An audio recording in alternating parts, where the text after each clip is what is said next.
Hello ವೀಕ್ಷಕರೇ, welcome back to Chaitra Harish channel.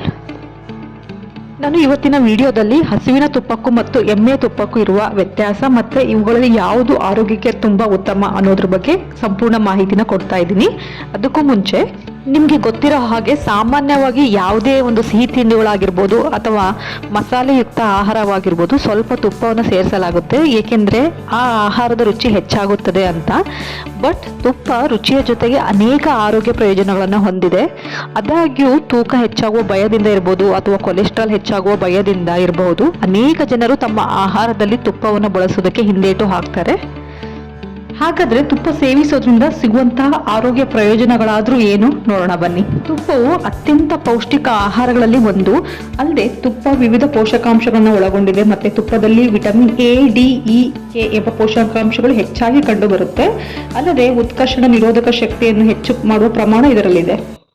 ಹಾಗಾದ್ರೆ ಈ ಎಮ್ಮೆ ತುಪ್ಪಕ್ಕೂ ಮತ್ತು ಹಸುವಿನ ತುಪ್ಪಕ್ಕೂ ಇರುವ ವ್ಯತ್ಯಾಸ ಮತ್ತೆ ಇವುಗಳಲ್ಲಿ ಯಾವುದು ಆರೋಗ್ಯಕ್ಕೆ ಉತ್ತಮ ಅನ್ನೋದನ್ನ ಈಗ ನೋಡೋಣ ಬನ್ನಿ. ಮೊದಲನೇದಾಗಿ ಹಸುವಿನ ತುಪ್ಪ ವಿಶೇಷವಾದ ಪ್ರೋಟೀನ್ ಅನ್ನು ಒಳಗೊಂಡಿದೆ. ಹಸುವಿನ ಹಾಲಿನಲ್ಲಿ A2 ಪ್ರೋಟೀನ್ ಕಂಡು ಬರುತ್ತದೆ. ಈ A2 ಪ್ರೋಟೀನ್ ಅನ್ನುವುದು A2 ಬೀಟಾ ಕೇಸಿನ್ ಪ್ರೋಟೀನ್ ಅಂತ. ಇದು ಹಸುವಿನ ಹಾಲಿನಲ್ಲಿ ಮಾತ್ರ ಸಿಗುವುದು.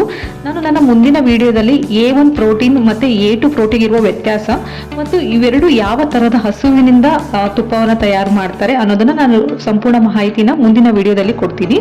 ನೋಡಿ, ಹಸುವಿನ ಹಾಲಿನಲ್ಲಿ A2 ಪ್ರೋಟೀನ್ ಅಂಶ ಇರುವುದರಿಂದ ನಮ್ಮ ದೇಹದಲ್ಲಿ ಸ್ವತಂತ್ರ ರ್ಯಾಡಿಕಲ್ ಅಂದ್ರೆ ಫ್ರೀ ರ್ಯಾಡಿಕಲ್ಸ್ ಡ್ಯಾಮೇಜ್ ಆಗೋದನ್ನ ಇದು ತಡೆಯುತ್ತೆ. ಹಾಗೆ ಈ A2 ಪ್ರೋಟೀನ್ ನಮ್ಮ ಹೃದಯದ ಆರೋಗ್ಯಕ್ಕೆ ತುಂಬಾನೇ ಉತ್ತಮ. ಬಟ್ ಈ A2 ಪ್ರೋಟೀನ್ ಎಮ್ಮೆಯ ಹಾಲಿನಲ್ಲಿ ಇರುವುದಿಲ್ಲ. ಎರಡನೇದಾಗಿ ಹಸುವಿನ ತುಪ್ಪದಿಂದ ಬೊಜ್ಜು ಹೆಚ್ಚಾಗುವುದಿಲ್ಲ. ಹಸುವಿನ ತುಪ್ಪ ಸೇವನೆ ನಮ್ಮ ದೇಹದಲ್ಲಿ ಕೊಬ್ಬು ಅಂದ್ರೆ ಫ್ಯಾಟ್ ಅಂಶ ಹೆಚ್ಚಾಗದಂತೆ ತಡೆಯುತ್ತದೆ. ಆದ್ದರಿಂದ ಹಸುವಿನ ತುಪ್ಪ ಮಕ್ಕಳು ಮತ್ತು ವಯಸ್ಕರಲ್ಲಿ ತೂಕವನ್ನು ಕಡಿಮೆ ಮಾಡುತ್ತದೆ. ಅಲ್ಲದೆ ಬೊಜ್ಜು ಹೆಚ್ಚಾಗದಂತೆ ತಡೆಯಲು ಕೂಡ ಇದು ಸಹಕಾರಿ. ಮೂರನೆಯದಾಗಿ ಹೃದಯದ ಆರೋಗ್ಯಕ್ಕೆ ಹಸುವಿನ ತುಪ್ಪ ತುಂಬಾನೇ ಉತ್ತಮ. ಏಕೆಂದರೆ ಹಸುವಿನ ತುಪ್ಪ ಸೇವನೆಯಿಂದ ನಮ್ಮ ದೇಹದಲ್ಲಿ ಕೆಟ್ಟ ಕೊಲೆಸ್ಟ್ರಾಲ್ ಮಟ್ಟವನ್ನು ಕಡಿಮೆ ಮಾಡೋದಲ್ಲದೆ ನಮ್ಮ ದೇಹದಲ್ಲಿ ರಕ್ತದ ಕೊಲೆಸ್ಟ್ರಾಲ್ ಮಟ್ಟ ಏರುಪೇರು ಆಗದಂತೆ ತಡೆಯುತ್ತದೆ. ನಾಲ್ಕನೇದಾಗಿ ಈ ಹಸುವಿನ ತುಪ್ಪ ಕಣ್ಣು ಮತ್ತು ಮೆದುಳಿಗೆ ತುಂಬಾನೇ ಒಳ್ಳೆಯದು. ಏಕೆಂದರೆ ಹಸುವಿನ ತುಪ್ಪದಲ್ಲಿ ಕೆರಾಟಿನ್, ವೈಟಮಿನ್ ಎ ಪೋಷಕಾಂಶ ಕಂಡು ಬರುತ್ತದೆ. ಆದ್ದರಿಂದ ಕಣ್ಣು ಮತ್ತು ಮೆದುಳಿನ ಕಾರ್ಯಕ್ಕೆ ಈ ವೈಟಮಿನ್ ಎ ತುಂಬಾನೇ ಪ್ರಯೋಜನಕಾರಿ. ಅಲ್ಲದೆ ಆಂಟಿ ಫಂಗಲ್ ಗುಣಗಳನ್ನು ಕೂಡ ಹೊಂದಿದೆ. ಆದ್ದರಿಂದ ಈ ತುಪ್ಪವು ಜೀರ್ಣಕ್ರಿಯೆಗೂ ಕೂಡ ಒಳ್ಳೆಯದು. ಈಗ ಎಮ್ಮೆಯ ತುಪ್ಪದಲ್ಲಿರುವ ಪ್ರಯೋಜನಗಳ ಬಗ್ಗೆ ನೋಡೋದಾದ್ರೆ, ಎಮ್ಮೆ ತುಪ್ಪವು ಬಿಳಿ ಬಣ್ಣದಲ್ಲಿರುತ್ತದೆ. ಎಮ್ಮೆ ತುಪ್ಪದಲ್ಲಿ ಕೊಬ್ಬಿನ ಅಂಶ ಅಧಿಕವಾಗಿರುತ್ತದೆ ಹಾಗೂ ಹೃದಯ ರಕ್ತನಾಳದ ಸ್ನಾಯುಗಳ ಚಟುವಟಿಕೆಗಳನ್ನು ಇದು ಹೆಚ್ಚಿಸುತ್ತದೆ. ಎಮ್ಮೆಯ ತುಪ್ಪವು ತೂಕವನ್ನು ಹೆಚ್ಚಿಸುತ್ತದೆ, ಏಕೆಂದರೆ ಇದರಲ್ಲಿ ಕೊಬ್ಬಿನ ಅಂಶ ಹೆಚ್ಚಿರುವ ಕಾರಣ ತೂಕವನ್ನು ಹೆಚ್ಚಿಸಲು ಇದು ಸಹಕಾರಿಯಾಗಿದೆ. ಅಲ್ಲದೆ ಎಮ್ಮೆಯ ತುಪ್ಪದಲ್ಲಿರುವ ಮೆಗ್ನೀಷಿಯಂ, ಕ್ಯಾಲ್ಸಿಯಂ ಮತ್ತು ರಂಜಕ, ಪೊಟ್ಯಾಷಿಯಂನಂತಹ ಪೋಷಕಾಂಶಗಳು ಅಧಿಕವಾಗಿ ಕಂಡುಬರುತ್ತವೆ.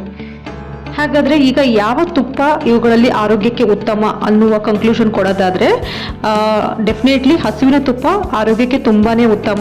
ಹಾಗಾಗಿ ಇದನ್ನ ಪುಟ್ಟ ಮಕ್ಕಳಿಂದ ಹಿಡಿದು ವಯಸ್ಕರವರೆಗೆ ಹಸುವಿನ ತುಪ್ಪ ತಿನ್ನುವುದು ತುಂಬಾನೇ ಒಳ್ಳೆಯದು. ನೋಡಿ, ಈ ಎರಡೂ ತುಪ್ಪಗಳ ವ್ಯತ್ಯಾಸದ ನಾಲೆಜ್ ನಮಗೆ ಇದ್ದಾಗ ನಮ್ಮ ಆರೋಗ್ಯದ ಪರಿಸ್ಥಿತಿ ಮತ್ತು ನಮ್ಮ ಆದ್ಯತೆಗಳ ಪ್ರಕಾರ ನಾವು ಸರಿಯಾದ ಆಯ್ಕೆಯನ್ನು ಮಾಡಲು ಸಾಧ್ಯವಾಗುತ್ತದೆ ಅನ್ನೋದನ್ನ ನಾನು ಈ ವಿಡಿಯೋ ಮೂಲಕ ನಿಮಗೆ ತಿಳಿಸ್ಲಿಕ್ಕೆ ಇಷ್ಟಪಡ್ತೀನಿ. Thank you all.